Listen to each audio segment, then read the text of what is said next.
And welcome back. We continue our live coverage for the trial of the ousted President Mohamed Morsi and 14 other co-defendants from the Brotherhood.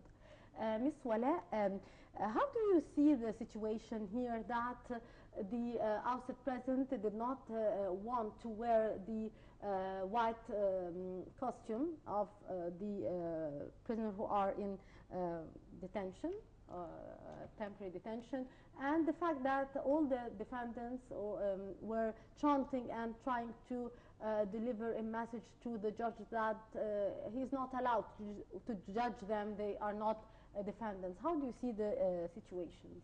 Because they refuse the idea to be accused of any crime. They will act like they are not a part of that trial at all. That's why I think, in my own conclusion, that that's why the ex-president Morsi refused to wear the white costume, as he refused so, and he also refused to have lawyers defending him.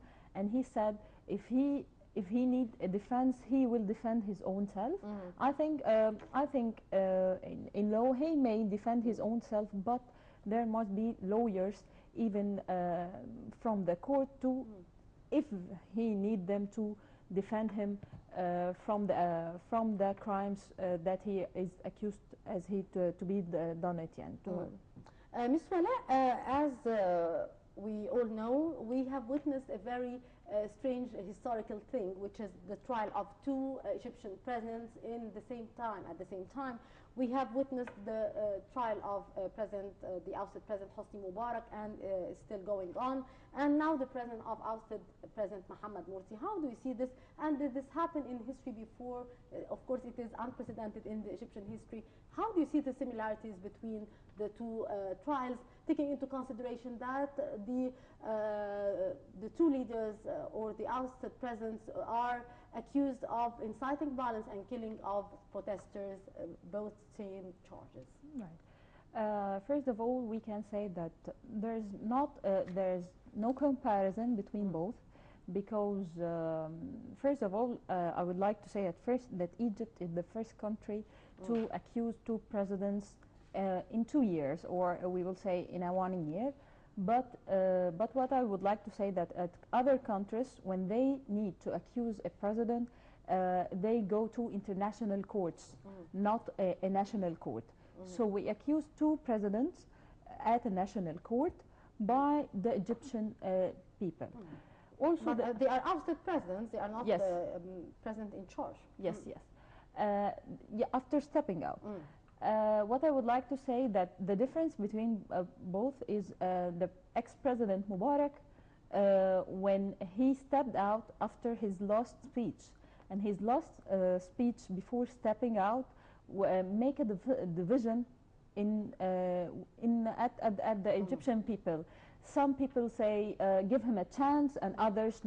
But do you mean the second speech, not the third one and the last one, which was the last row? Yes, I mean the last one that made a division in the Egyptian people, who said give him a chance, and others said no, he must step out. And then he stepped out from his own self. He took this decision and went to Sharm el-Sheikh. Then they took a decision to arrest him and accuse him of killing people at Midan al-Tahrir or at al-Tahrir. It's different from ex-president Morsi, as the people there was a mass people at streets on the 30th of June asking him to step out, but he refused so.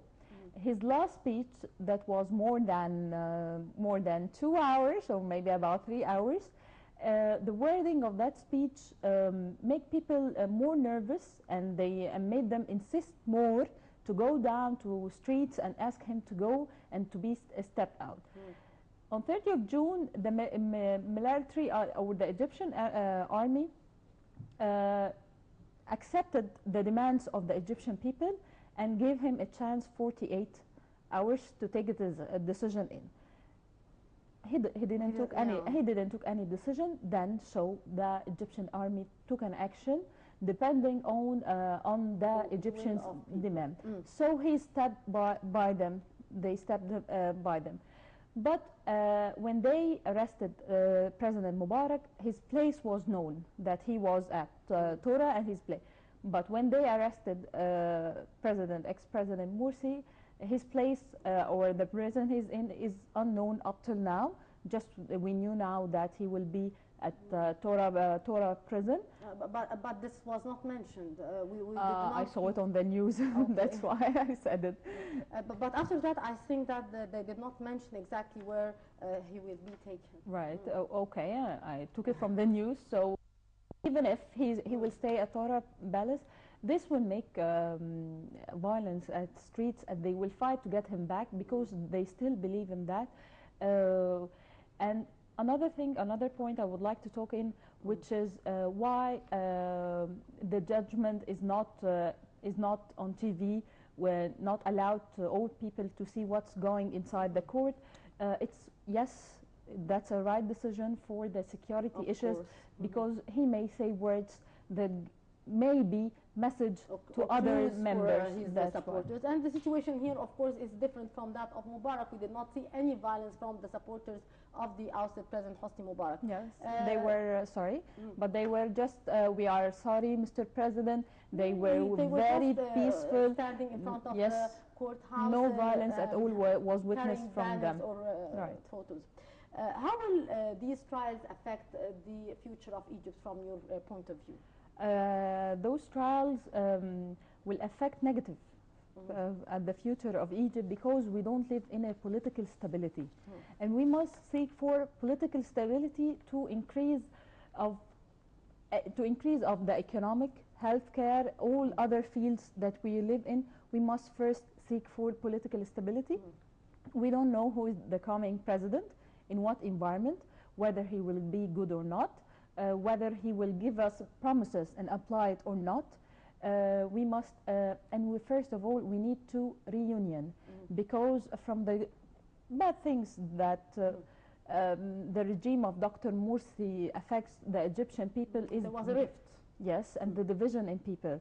We are divided into several parts: Christians, Muslims, Muslim Brotherhoods, and others, and liberals. So we are not united anymore. There's some fragmentation. Yes, we seek for union, to be reunion again, to build a good construction to go on later on, and to seek for political stability, and to ask media and programs to have, not to announce anything, not to talk in all topics, because we are still in a revolution.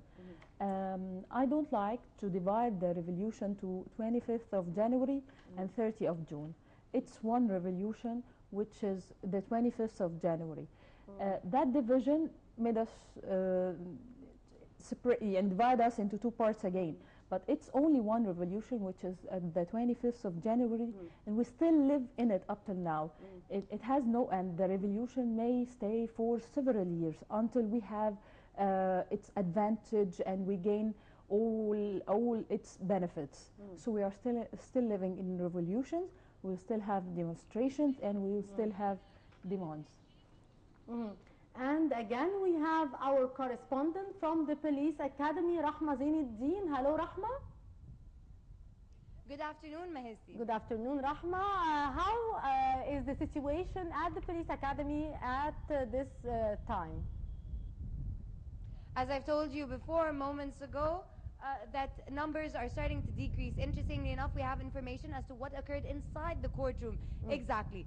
So what happened was that first Assam El-Aryan came out stating that this trial is not recognized by the Brotherhood, and he later went on to direct his speech in English, directing his speech to foreign journalists, going on to state that ousted Morsi is the legitimate president and that they do not recognize the legitimacy of the courthouse. Later, Morsi entered, and he basically, whilst the presiding judge was speaking, he got up stating that he is the rightful president and that he would not cooperate with the trial, with the trial's procedure. He was also not wearing the proper appropriate attire for the trial, Yeah. and therefore causing the trial to take a short break. Yeah. Later on, when the trial convened, again disruptions were done by various defendants. Also behind me, there are security forces, and they're starting to gather in order to sort of avoid any clashes that may occur in the aftermath of the trial, as had been sort of stated before, that Yeah. Brotherhood supporters had stated that if anything were to happen to Morsi, that there would be consequences. Violent ones are assumed to have occurred, and this is why security is very much heightened. Those going inside the courthouse, their watches were taken, mobile phones, flash drives, basically as if you're entering the U.S. embassy, sort of. So what happened was a complete checkup of everyone who's entering the court. Security very much heightened, and as I've stated before, there is a problem with cooperation between the defendants and the court itself. Even Morsi went on as not to get himself a lawyer, which just goes to show that they are planning to sort of escalate the situation. Rahma, do you know where the defendants and Morsi in particular were taken? Once again, this is the million-dollar question with regards to Morsi, where he's being taken. It's again an unknown location for security purposes. Once we asked security officials, they stated that this piece of information would not be disclosed. And the other the co-defendants were taken to the prison from where they went in the morning to be tried.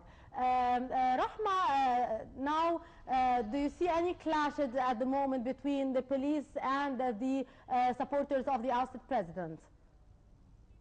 Earlier, interestingly enough, there were clashes between supporters and various media outlets.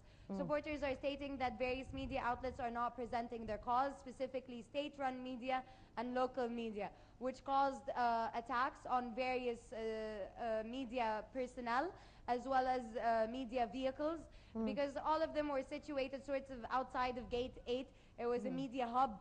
At one point, there was more media than the supporters themselves. No clashes occurred between supporters and opponents, because there were not many opponents. That being said, many supporters directed their speech to the United Nations, stating that they should intervene.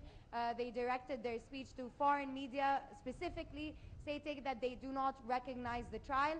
Skirmishes then occurred a few moments ago, but it didn't have anything to do with the supporters.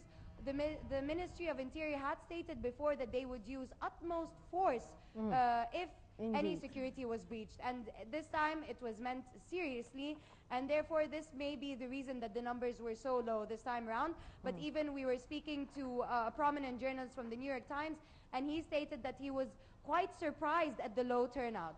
He expected a bigger show, so to speak. Our correspondent from the Police Academy, Rahma Zainuddin. Thank you very much, Rahma, for your input. And short break.